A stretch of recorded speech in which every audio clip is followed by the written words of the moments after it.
El libro de Números. Este cuarto libro de la Biblia continúa la historia de Israel después de su éxodo de la esclavitud en Egipto. Dios los había llevado al monte Sinaí y ahí había hecho un pacto con ellos. Y a pesar de la rebelión de Israel, Dios, en su gracia, proveyó en el tabernáculo una manera en que Israel pudiera vivir cerca de su santa presencia. Así que el libro de Números comienza cuando Israel termina su estadía de 1 año en el monte Sinaí, y ellos se dirigen al desierto en camino a la tierra que Dios le prometió a Abraham.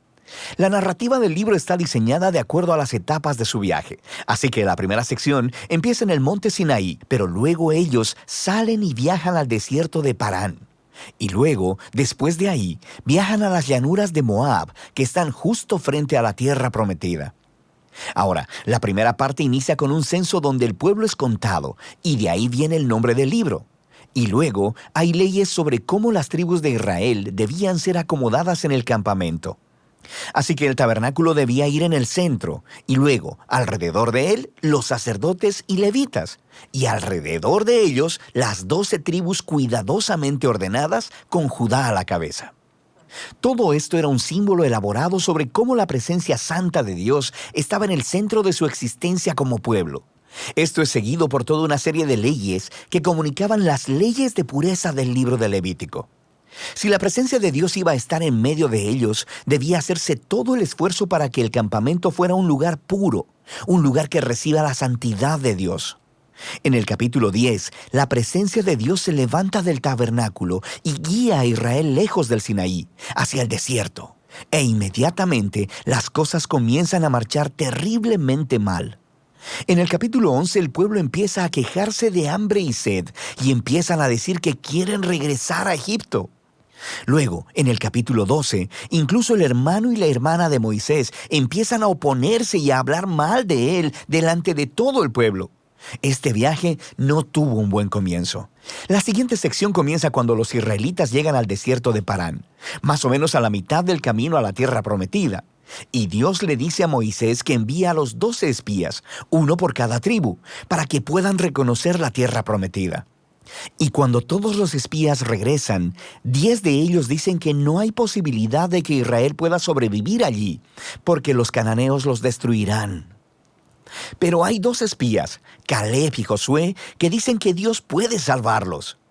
Pero los 10 provocan al pueblo a una ira temerosa y empiezan a planear un motín. Van a nombrar un nuevo líder y regresar a Egipto. Así que Dios está comprensiblemente molesto y Moisés intercede en favor del pueblo. Él le pide a Dios que sea fiel a sus promesas a Abraham. Así que Dios lo hace, pero no a expensas de su justicia. Él le da a estos israelitas lo que ellos desean, no entrar a la tierra. Y Dios sentencia a esa generación a vagar en el desierto durante 40 años hasta que mueran. Solo sus hijos entrarán a la tierra prometida.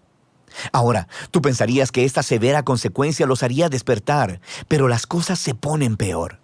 En la siguiente historia aparece todo un grupo de levitas que empezaron una rebelión y retan el liderazgo de Moisés y de Aarón, diciendo que han ido demasiado lejos. De manera que Dios lidia severamente con estos levitas y renueva su compromiso con Moisés y Aarón como los líderes de Israel. Ahora, mientras dejan la región de Parán y vuelven a viajar, las cosas se empeoran de nuevo. Los israelitas empiezan a quejarse otra vez sobre su sed y le preguntan a Moisés por qué los sacó de Egipto. Así que Dios le dice a Moisés que le hable a una roca para sacar agua para todo el pueblo. Pero Moisés no hace eso, sino que excede los límites. Golpea la roca 2 veces y luego dice: «¡Rebeldes! ¿Tenemos nosotros que sacarles agua de esta roca?». Así que Moisés deshonra a Dios al ponerse en el lugar de Dios como el que provee agua. De manera que Moisés hace que caiga sobre sí mismo el mismo destino que el de la generación en el desierto. Él también morirá en el desierto y no podrá entrar en la tierra prometida. Después de esto, los israelitas se rebelan una vez más, y Dios trae un juicio muy extraño sobre ellos. Serpientes venenosas vienen y muerden al pueblo. Así que Moisés intercede una vez más a favor del pueblo. Y Dios le dice a Moisés que haga una serpiente de bronce y la levante en una asta. Y todo el que vea a esta serpiente sería sanado de la mordida venenosa.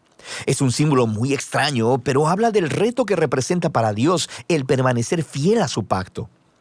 Él está en lo correcto al traer justicia sobre el pecado y la maldad de Israel, pero incluso la justicia de Dios se transforma en una fuente de vida para aquellos que miran a Dios para ser sanados.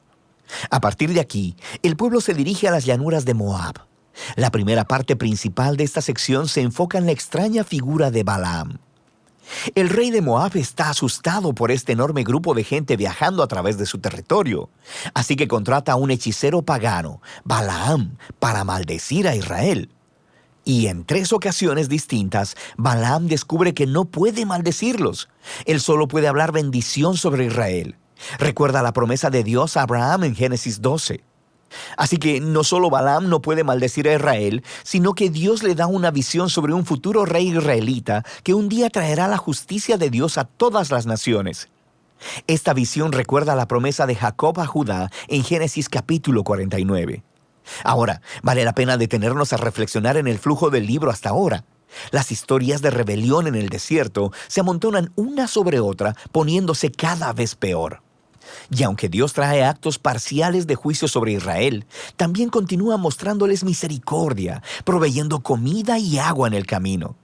Y la historia de Balaam muestra la gracia de Dios de manera resplandeciente, porque ahí está Israel, en el campamento, murmurando y rebelándose.